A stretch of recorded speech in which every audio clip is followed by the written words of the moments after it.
এদেশের মানুষ 16 বছর ভোট দিতে পারে নাই, পারছেন? আপনারা ভোট কেন্দ্রে যেতে পারছেন? আপনাদের কি ভোট কেন্দ্রে যেতে মন চায় না?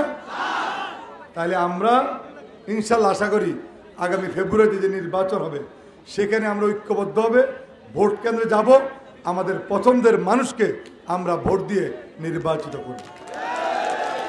মানুষকে বুঝাতে হবে যে 16 বছর যে ভোট হয়েছে ফেব্রুয়ারি মাসে সে ভোট হবে না। ফেব্রুয়ারি মাসে যে ভোট হবে সেটা হচ্ছে সুষ্ঠু নির্বাচন হবে, সেখানে সকল মানুষের মতামত প্রকাশ করার সুযোগ থাকবে প্রিয় বন্ধুরা। আর সেই নির্বাচনে যাতে সুন্দরভাবে অনুষ্ঠিত হয় তার জন্য আমাদেরকে সহযোগিতা করতে হবে। যারা নির্বাচন পরিচালনা করবেন তাদেরকে আমাদের সহযোগিতা করতে হবে, সেই হিসাবে আমাদের কাজ করতে হবে। এখন অনেকে নির্বাচন নিয়ে কেউ পিয়ার পদ্ধতি নিয়ে আলোচনা করছে, এগুলা পিয়ার মেয়ের কিছু না, এগুলা এরা নির্বাচনটা বিশৃঙ্খলা করতে চায়, এরা বিশৃঙ্খলা করতে চায়।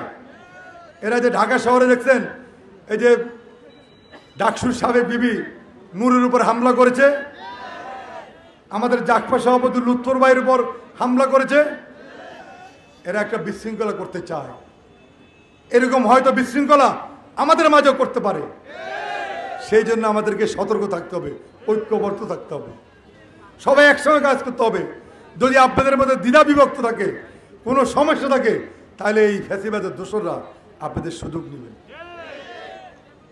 এখন এই দেশের এই নির্বাচনকে বানচাল করার জন্য অনেক অপশক্তি কাজ করছে।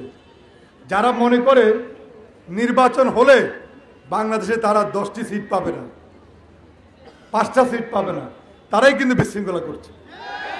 আর তারা কারা তাদেরকে কিন্তু আমরা চিনি। আমাদের এক থাকতে হবে। যদি মনে করি নির্বাচনে কেউ বানচাল করার চেষ্টা করে তাকে খালি মাঠে ছেড়ে দেওয়া হবে না, তাকে প্রতিহত করতে হবে, যে কোনো মূল্যে নির্বাচন করতে হবে। মানুষের গণতান্ত্রিক অধিকার ভোট দেওয়ার সুযোগ মানুষকে ফিরিয়ে দিতে হবে। এই জন্য যদি আমাদের আন্দোলন করতে হয়, সংগ্রাম করতে হয়, আবার কোনো দোষরের বিরুদ্ধে রাজপথে নামতে হয়, আমরা ঐক্যবদ্ধভাবে কাজ করব।